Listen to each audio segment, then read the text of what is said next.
주님께서 여러분과 함께 성령 요한이 전한 거룩한 복음입니다.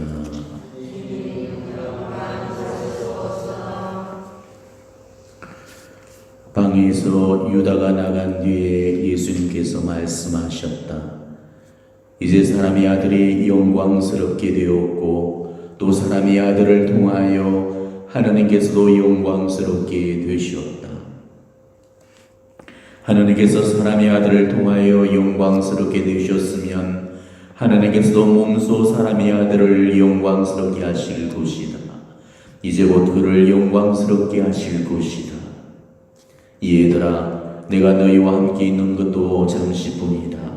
내가 너희에게 새 계명을 준다. 서로 사랑하여라. 내가 너희를 사랑한 것처럼 너희도 서로 사랑하여라. 너희가 서로 사랑하면 모든 사람이 그것을 보고 너희가 내 제자라는 것을 알게 될 것이다. 주님의 말씀입니다.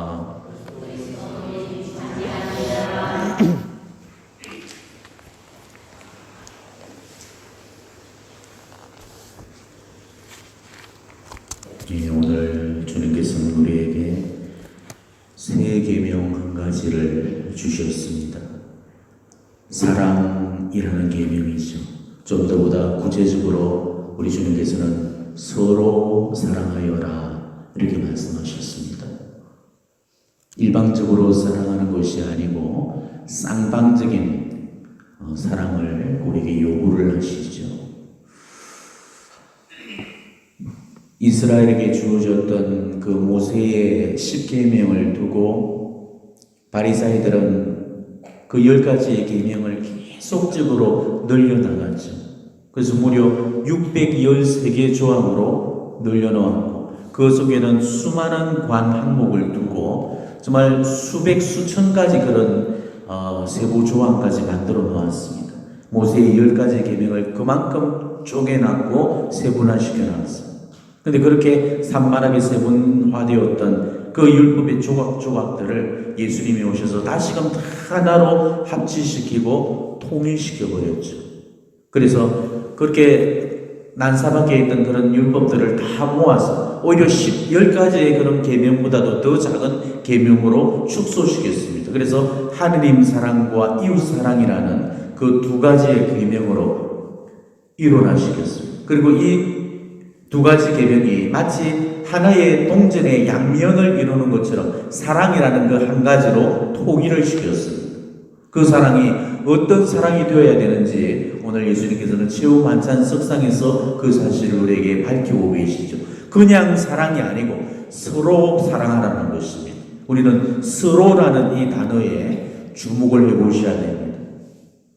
우리는 하느님과도 서로 사랑해야 되고 이웃과도 서로 사랑을 해야 된다는 거죠. 그런데 우리는 보면 하느님과도 일방적인 사랑을 할 때가 많고 이웃과도 그 사랑이 서로 사랑이 아닌 경우들이 후다히 많습니다. 이 서로 사랑을 해라는 이 말씀은 서로가 서로를 사랑하는 것, 내가 너를 사랑하시 니도 나를 사랑하는 것, 이런 쌍방적인 그런 사랑을 우리에게 요구했던 거죠. 나도 너를 사랑하듯이 니도 나를 사랑하는 것. 근데 나는 너를 사랑하는데 니는 나를 안 사랑해준다. 이거는 서로 사랑이 아닌 거죠.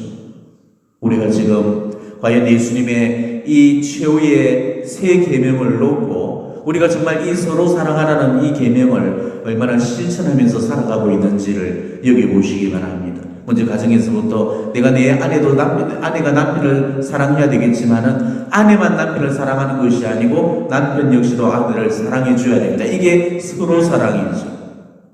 부모도 자식을 사랑해야 되겠지만은 부모만 자식을 사랑하는 것이 아니고 자식 역시도 부모를 사랑해드려야 됩니다. 이런 게 서로 사랑이라는 것입니다.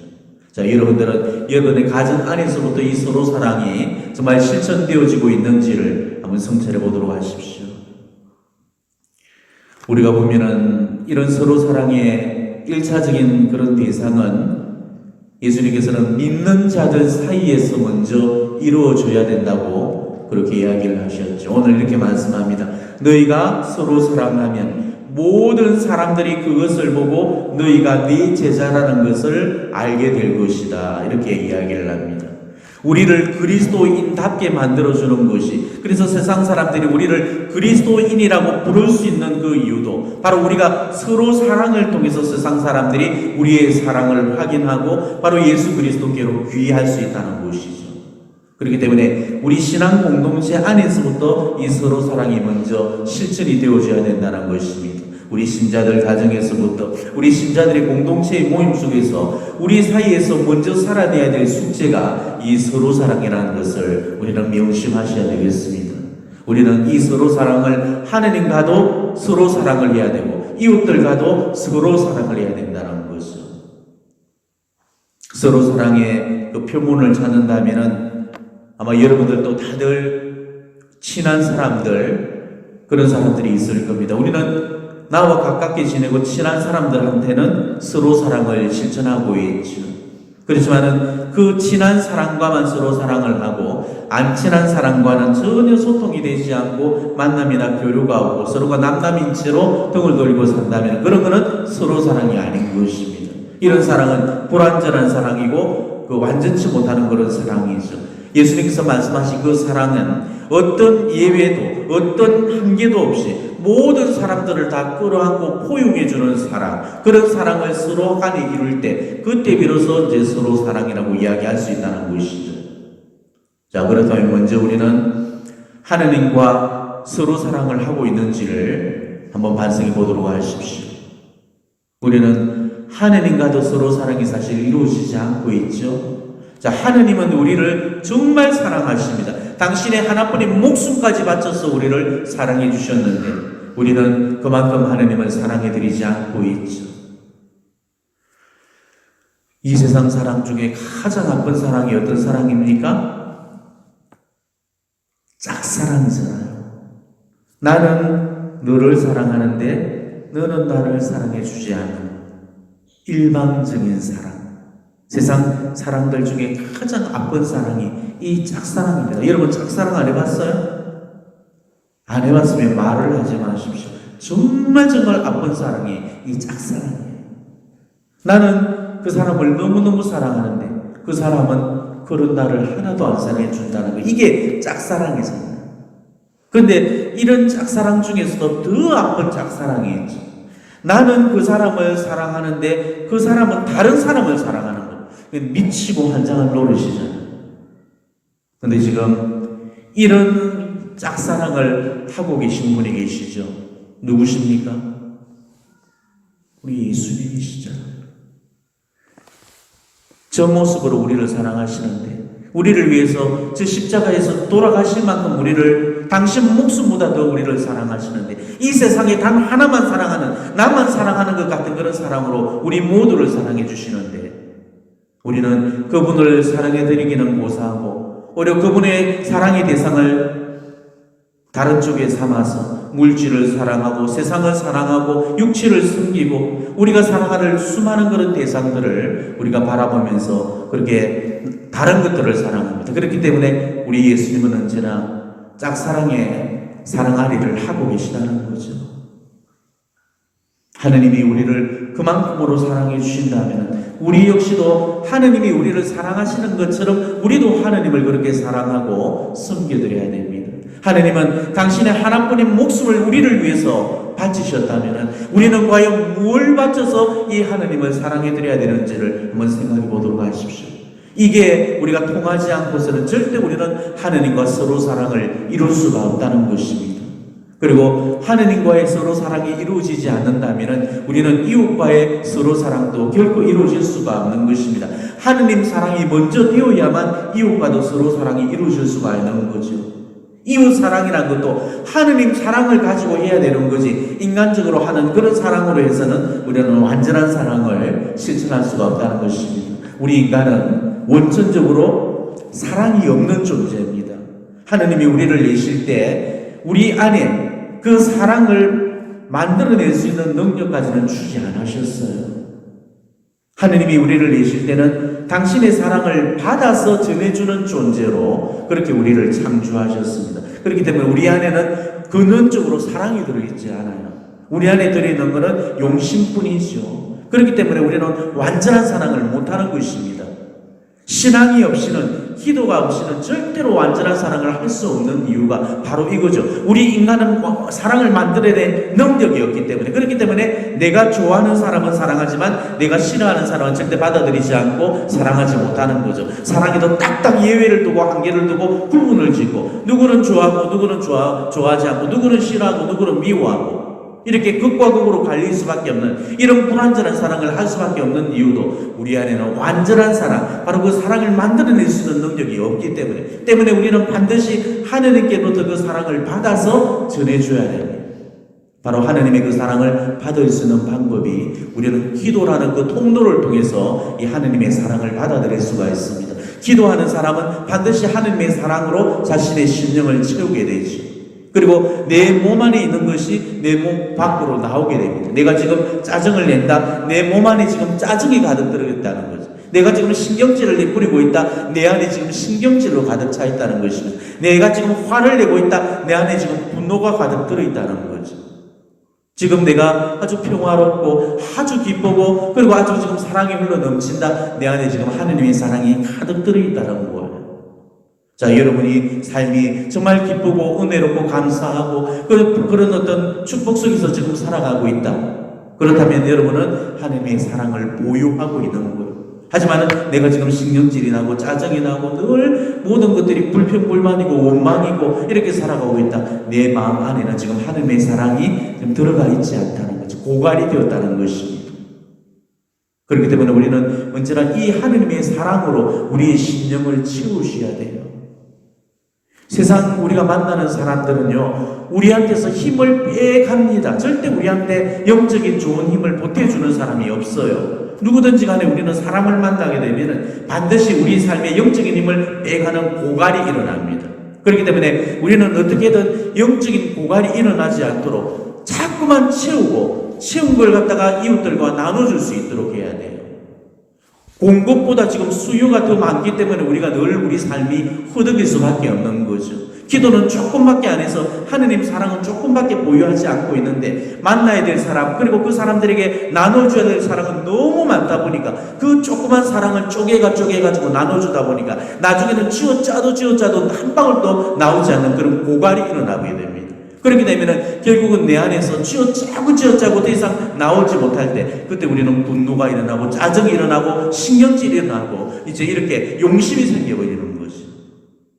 우리는 우리 심령에서부터 하나님의 사랑이 고갈되지 않고 정말 자연스럽게 흘러 넘칠 수 있도록 바로 기도를 통해서 하나님의 사랑을 끊임없이 공급하고 우리 안에서 그 평화의 창고 안에 가득히 보유를 하고 계셔야 됩니다. 그래야 우리는 어떤 순간에도 누구를 만나더라도 이 고갈이 일어나지 않아요. 아니면 계속 우리는 그 사랑에 헐떡이게 되고 그 사랑 때문에 우리는 자빠지고 문제가 생기게 되는 것입니다. 그러니까 우리한테서 정말 이 서로 사랑의 그 원형은 바로 하느님 사랑이라는 것을 우리는 기억해야 됩니다. 하느님께서 우리를 사랑하신 것처럼 그렇게 우리도 하느님이 우리를 사랑하시는 것과 같은 그런 사랑으로 하느님을 사랑해드리고, 하느님이 우리를 사랑하신 것처럼 우리 역시도 그 사랑으로 이웃을 사랑해야 된다는 것입니다. 그러니까 모든 것을 우리는 하느님의 사랑으로 해야 되는 거예요. 하느님의 사랑이 먼저라는 거죠. 그러니까 하느님의 사랑이 되면은 이웃 사랑은 힘 안 들고 저절로 해도 되는 것입니다. 하느님 사랑이 안 되면은 아무리 이웃을 사랑을 하려고 해도 되지가 않는 거예요. 자, 여러분들 그런 경험들 많이 하시죠? 하느님은 사랑해지는데 이웃 사랑하기가 너무 힘들다.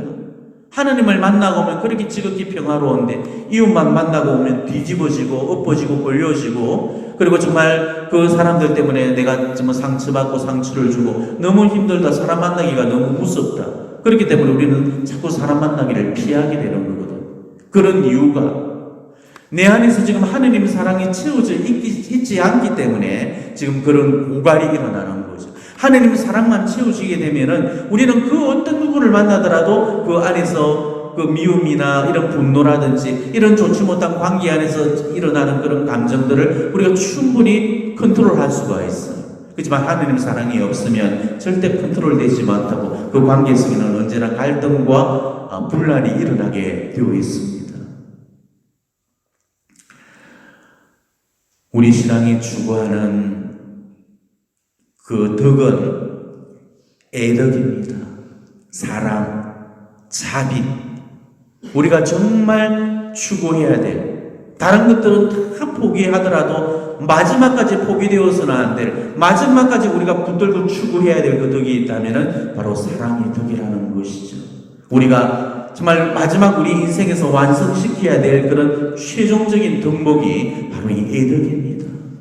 우리가 애덕을 소유하지 못하고 이 애덕을 추구하지 못하고 애덕을 완성시키지 못한다면 우리 삶은 온전히 살아낸 삶이 아닙니다. 우리는 그 사랑의 덕을 완성시켜야 될 그런 너무나도 귀중한 그런 그리스도인으로서의 그런 사명을 받아놓고 있습니다. 우리가 이 세상을 살아가면서 아무리 좋은 덕을 갖추고 아무리 지혜와 지식을 갖추고 있다 하더라도 사랑이 없다면 아무 소용이 없는 거죠. 그래서 바오로 사도께서 그런 말씀을 했잖아요. 천사의 말을 할지라도 네가 이 세상 모든 지식들을 다 소유할 수 있다 하더라도 사랑이 없으면 아무 소용이 없고 울리는 그냥 꽹과리에 지나지 않습니다라고 이야기를 하죠. 내가 지혜가 있고 정체가 있고 용기가 있고 의로움이 있고 겸손이 있고 청빈이 있고 정결함이 있고 그 어떤 덕을 다 갖추고 있다고 할지라도 나한테 이 사랑의 덕이 없다면 나머지의 덕은 다 없는 거나 마찬가지. 말짱 꽝이라는 거예요. 사랑의 덕만을 완성시키면 우리는 모든 덕을 완성시킬 수 있고 우리는 완덕에 이를 수가 있는 것이죠. 그렇기 때문에 예수님께서 그걸 이야기하셨잖아요. 하늘의 아버지께서 자비로우신 것 같이 너희도 자비로운 사람이 되어라 라고 이야기하셨죠. 하늘의 아버지께서 완전하신 것처럼 너희도 완전한 사람이 되어라. 바로 자비를 추구할 때 우리는 비로소 완덕에 도달할 수 있다는 것을 예수님께서 분명히 우리에게 고지해 주셨습니다. 그렇기 때문에 우리는 어떻게든 살아가면서 이 애덕을 완성시키기 위해서 부단히 노력을 기울이셔야 됩니다. 사랑하기를 포기하지 마십시오. 사랑하기를 주저하지 마십시오.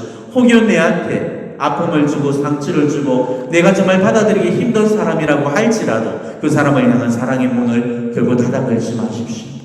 사랑의 문만 닫아 걸지 않는다면 우리는 그 누구도 껴안을 수 있고 그 누구도 사랑할 수가 있거든요. 그렇지만은 우리가 오염 무관심으로 선을 긋고 금을 그어버리고 그 사랑의 문을 닫아버린다면 우리는 영원히 그 사람을 사랑할 수 있는 기회를 잃어버리고 마는 것입니다. 우리가 사랑의 문만 닫아버리지 않는다면 우리는 그 누구도 껴안을 수 있고 사랑할 수가 있다는 것이죠.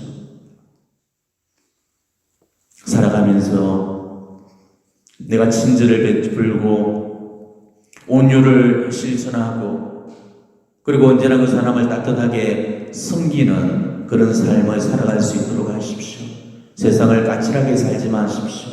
유효하게 정말 물 흘러가듯이 어디에도 막히거나 꼬임없이 그냥 저 사람은 저래서 좋고 이 사람은 이래서 좋고 유효하게 이 관계성을 맺는 그런 건강한 그런 어떤 사람들이 우리가 되셔야 됩니다. 내가 좋아하는 사람, 내가 사랑하는 사람, 나를 사랑하는 사람만 딱딱 우리가 사랑하고 내가 조금 싫어하고 미워하고 나를 싫어하는 사람들은 우리가 밀어내고 거부한다면 우리는 절대로 이 애덕의 기회를 잃어버리게 될 겁니다. 애덕은 내가 사랑하는 사람을 통해서 내가 완성시키는 것이 아니고 내가 미워하는 사람, 나를 미워하는 사람, 내가 싫어하는 사람, 나를 싫어하는 그 사람들을 통해서 나의 부족한 애덕이 바로 완성이 되어지게 되거든요. 그러니까 그걸 포기하면 우리는 영원히 애덕을 완성시킬 수 있는 그 기회를 잃어버리게 된다는 것이죠.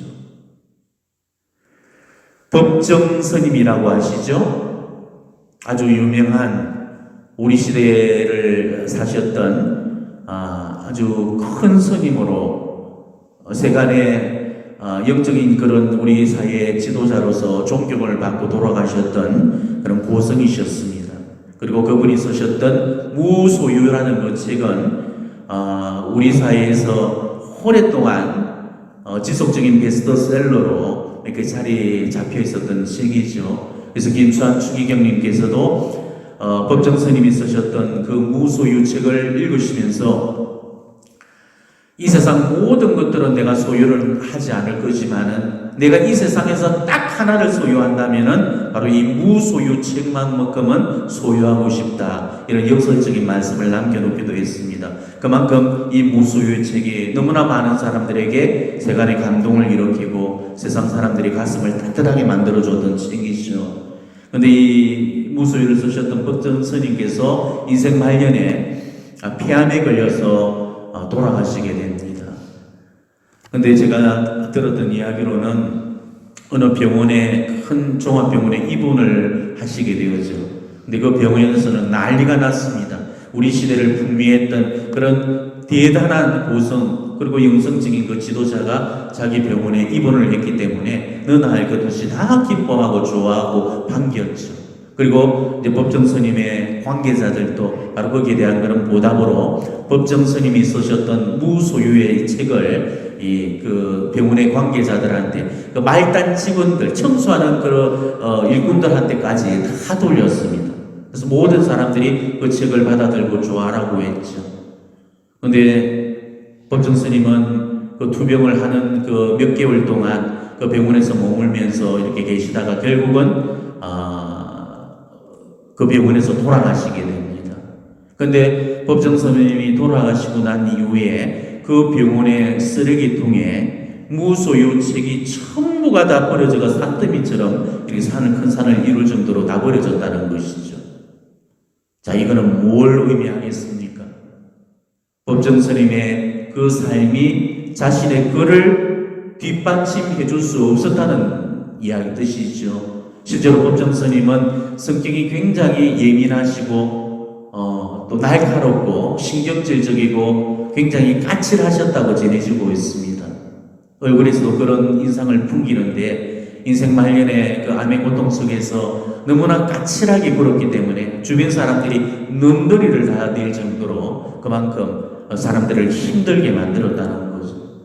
그러니까 사람들이 그 법정 스님의 그 베스트셀러인 이 무소유 책을 쓰레기통에 던져버릴 정도의 그 정도의 그런 인성을 갖추셨다는 거예요. 물론 저는 한 생을 고귀하게 살았던 그 영적인 그 지도자를 이렇게 폄하하고 싶은 그런 마음은 추호도 없습니다. 제가 이 말씀을 드리는 이유는 정말 우리가 우리 삶과 우리의 말과 우리 그 모든 사원 행위들이 언제나 일치를 이루어야 된다는 거예요. 말 따로, 사는 것 따로, 행동 다르게 우리가 살아간다면은 그런 분명히 이율배반적인 바리사이적인 모습이 될 겁니다. 우리는 익히 사랑의 삶을 들어왔고, 그리고 우리가 정말 신앙 공동체 안에서 제일 많이 회자되는 그 용어도 바로 사랑이라는 단어일 겁니다.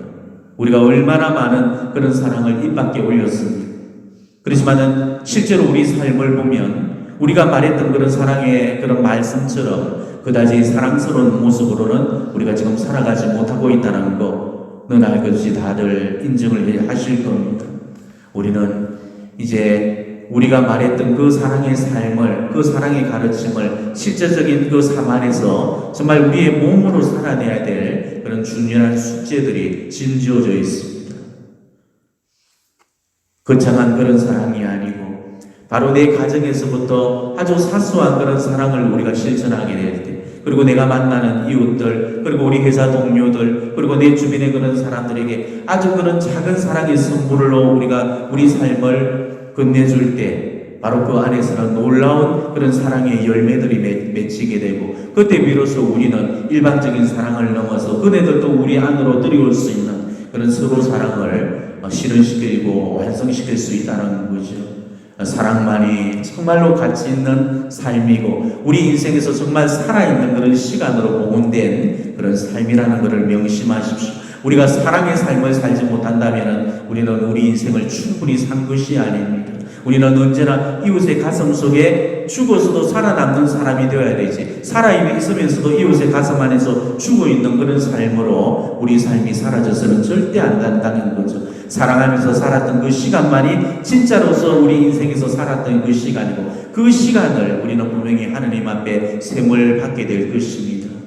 우리가 정말 사랑하면서 살아갈 때 우리는 바로 가장 하느님을 닮을 수가 있게 됩니다. 그리고 내가 살았던 그 사랑의 삶이 결국은 천국의 문을 나에게 열어주게 될 것입니다.